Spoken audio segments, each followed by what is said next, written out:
Sud Radio, on décrypte le monde. Et on décrypte la guerre en Ukraine. Plus de 50 jours, je le disais, de guerre en Ukraine. Près de 50 jours de siège autour de la ville ukrainienne de Mariupol sur la mer d'Azov. La ville de Mariupol qui n'est toujours pas tombée malgré les efforts russes. Bonjour Jean-Claude Allard.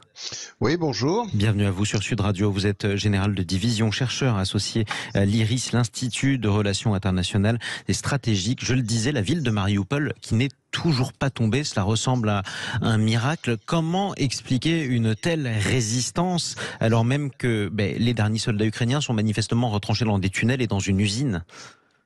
Oui, c'est ça.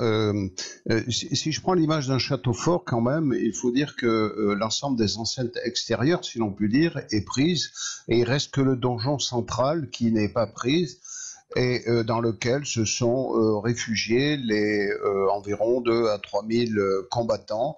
Un vaste donjon central qui est un espace industriel, mais ils sont vraiment, disons, emprisonnés là-dedans parce que il y a la mer d'un côté, il y a un canal sur 2 autres côtés, et puis il y a le mur d'enceinte avec l'entrée de l'usine de l'autre côté, et sortir de là, et pour eux, est extrêmement difficile.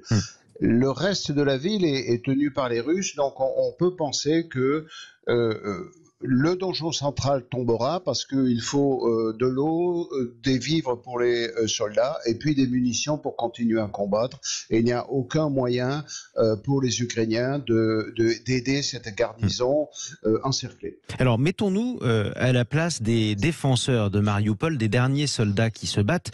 Vous êtes vous-même un soldat, Jean-Claude Allard. Qu'est-ce qui fait qu'ils continuent à se battre alors même qu'ils savent qu'il n'y a aucune autre issue que la défaite à l'issue de cette bataille, qu'ils savent que les Ukrainiens ne pourront pas venir les libérer, briser le siège, et qu'ils savent finalement comment ça va se terminer. Qu'est-ce qui fait que vous tirez quand même votre dernière cartouche ? Eh bien, écoutez, c'est le fait, je pense que depuis 50 jours, ils se battent. Alors, si vous n'avez pas craqué avant, vous n'allez pas craquer au bout de 50 jours simplement parce que vous êtes encerclé, vous êtes dans la dynamique du combat. Et cette dynamique de combat, vous l'avez au départ parce que vous êtes motivé par, on voit bien la situation de l'Ukraine où chaque combattant dit « je défends mon pays, je défends ma liberté et je la défends parce que j'ai été agressé et agressé injustement ». Donc, ressort moral, le pic où on craque et on abandonne la lutte quand il est passé, on peut durer, je pense, assez longtemps, et seul, soit la fin des munitions, où il faut qu'on lève les mains pour pas être tué et sortir et accepter d'être emprisonné, ou la fin qui va nous faire lâcher moralement. Voilà. Et ça rappelle un petit peu l'exploit au 19e siècle des légionnaires français à Cameron au Mexique. Parlons maintenant du front maritime, Jean-Claude Allard. Le Pentagone confirme que c'est bien un missile ukrainien qui a coulé le Moskva, le vaisseau amiral, l'ex-vaisseau amiral pour le coup, de la flotte russe de la mer Noire. Question, est-ce que les Ukrainiens sont capables d'avoir coulé tout seuls ce vaisseau ou est-ce qu'ils ont eu de l'aide ? Ben écoutez, ce qui est intéressant dans cette affaire, c'est que ils l'ont coulé avec un missile antinavire qui s'appelle le Neptune, selon les informations qu'on a, mais je crois qu'elles sont vraies, qu'ils ont développé et construit eux-mêmes et qu'ils ont mis en service en 2021. Ils ont fait les premiers tirs vraiment opérationnels en 2021. Donc vous voyez, c'est une arme qui est toute fraîche, toute neuve.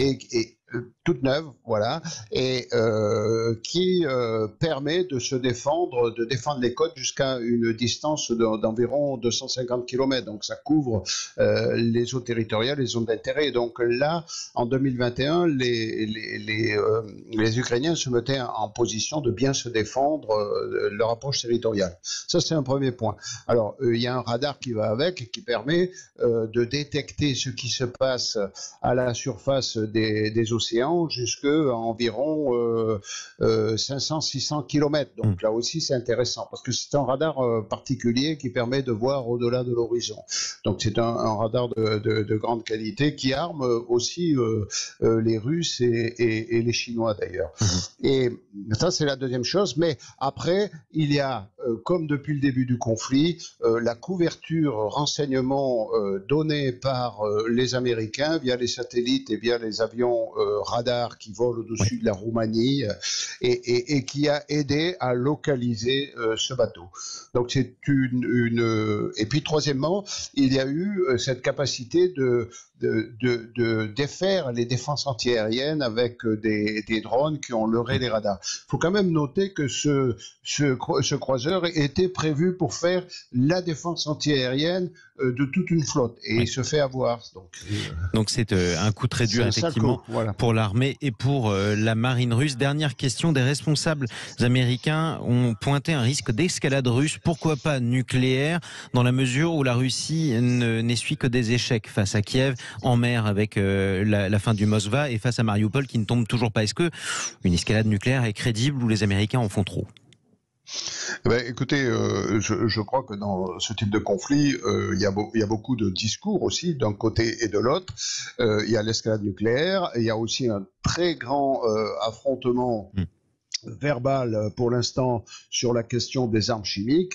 Et effectivement, après avoir été agressé en février, alors que finalement, beaucoup d'experts s'y attendaient pas. Oui. On pensait que c'était que de la pression, donc il faut s'attendre à tout. Mais enfin, le nucléaire ne serait pas réellement un moyen de gagner la bataille pour les Russes. Ce serait un moyen de se perdre, si vous voulez, en tant que nation totalement utiliser l'arme nucléaire. Oui. Voilà. Devant notamment la communauté internationale, sans parler. Devant la communauté, et puis certainement même le peuple russe lui-même. Effectivement. Merci beaucoup, Jean-Claude Allard. Général de division, chercheur associé à l'IRIS, l'Institut de Relations Internationales et Stratégiques. On vous retrouvera avec plaisir sur Sud Radio pour continuer à décrypter ce dramatique conflit en Ukraine entre les Russes et les Ukrainiens. Restez avec nous, on se retrouve dans quelques minutes avec les informations et le journal de Clémence Lebary. Des manifestations qui vont avoir lieu dans toute la France contre la présence de Marine Le Pen au second tour. On va en parler dans le journal, à tout de suite. Sud Radio.